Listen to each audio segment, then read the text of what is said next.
Halo sahabat cerdas, pada kesempatan kali ini kita akan belajar pada tema 3, makanan sehat. Subtema 1, bagaimana tubuh mengolah makanan. Dan kita sampai pada pembelajaran 5. Suatu pagi, Dayu mengeluh sakit perut saat ia sedang berbaris dan bersiap masuk ke kelas. Setelah dicari tahu, ternyata Dayu tidak sarapan. Malam sebelumnya, ia juga terlambat makan malam. Akhirnya, sakit mahnya pun kambuh.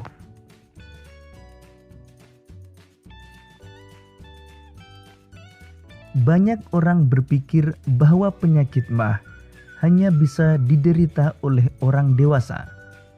Ternyata, anak-anak pun bisa terkena mah. Apa penyebabnya?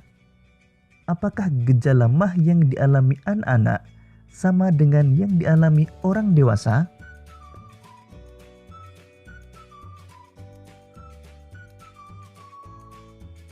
Pada anak-anak yang mudah memproduksi gas pada lambungnya memiliki pantangan makanan. Misalnya tidak boleh makan pedas dan asam. Mereka harus banyak makan sayur dan buah, serta tidak boleh terlalu banyak makan mie instan. Oleh sebab itu, anak-anak perlu terus diingatkan untuk selalu menjaga apa yang mereka makan. Fungsi alat pencernaan kita adalah untuk memproses pemecahan makanan menjadi sari-sari makanan sehingga dapat digunakan oleh tubuh. Untuk mencerna makanan, diperlukan organ pencernaan. Bahan makanan yang kita makan tidak langsung diserap oleh sel-sel tubuh.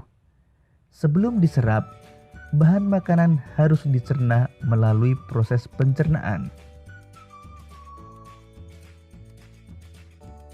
Sahabat cerdas, sistem pencernaan adalah proses pencernaan yang mengubah makanan menjadi sari-sari makanan yang dapat diserap oleh tubuh. Proses pencernaan makanan dibagi menjadi 2, yaitu pencernaan mekanik dan pencernaan kimiawi. Pencernaan mekanik adalah proses mengubah makanan menjadi lebih kecil dan lembut. Sedangkan pencernaan kimiawi adalah proses mengubah zat makanan yang kompleks menjadi zat yang lebih sederhana dengan enzim sehingga mudah diserap oleh tubuh. Sahabat cerdas, pada pembelajaran sebelumnya kalian telah mengenal organ pencernaan manusia. Organ pencernaan manusia terdiri dari mulut, kerongkongan, lambung, usus halus, usus besar, dan anus. Sekarang mari kita belajar lebih jauh untuk mengetahui fungsi dari masing-masing organ pencernaan manusia.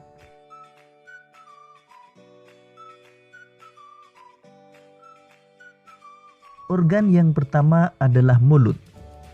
Mulut berfungsi untuk mengunyah makanan menjadi lebih halus agar lebih mudah ditelan. Makanan melalui mulut akan mengalami proses pencernaan secara kimiawi dan mekanik. Organ yang membantu proses pencernaan dalam mulut adalah lidah, gigi, dan kelenjar air liur.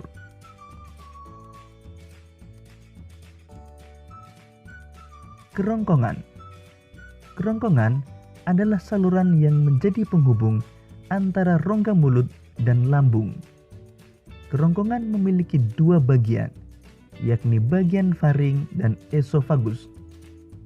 Kerongkongan dapat melakukan gerakan peristaltik, yaitu gerakan meremas-remas untuk mendorong makanan sedikit demi sedikit ke dalam lambung. Lambung. Lambung mempunyai 3 fungsi utama. Pertama, tempat menyimpan makanan sementara sebelum disalurkan ke organ selanjutnya. 2. Memecah dan mengaduk makanan dengan mekanisme gerak peristaltik. 3. Mencerna dan menghancurkan makanan dengan bantuan enzim dalam lambung. Enzim yang terdapat pada lambung adalah enzim pepsin, renin, dan lipase.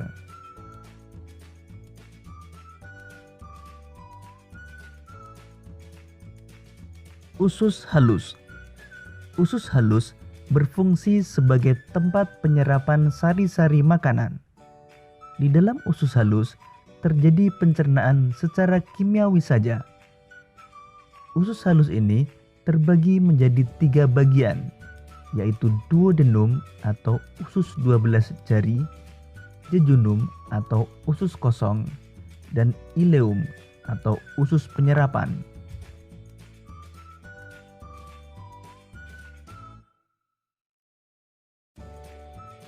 Usus besar. Usus besar berfungsi untuk proses pembusukan sisa makanan yang tidak dapat diserap oleh usus halus. Proses pembusukan di dalam usus besar dibantu oleh bakteri yang bernama Escherichia coli. Selanjutnya, sisa makanan yang tidak bisa diserap lagi atau sudah habis nutrisinya akan dikeluarkan dalam bentuk feses. Demikian tadi sahabat cerdas penjelasan tentang fungsi masing-masing organ pencernaan manusia. Demikian tadi sahabat cerdas pembelajaran kita pada tema 3, subtema 1, pembelajaran kelima. Sampai jumpa pada pembelajaran berikutnya. Tetap semangat dan selamat belajar.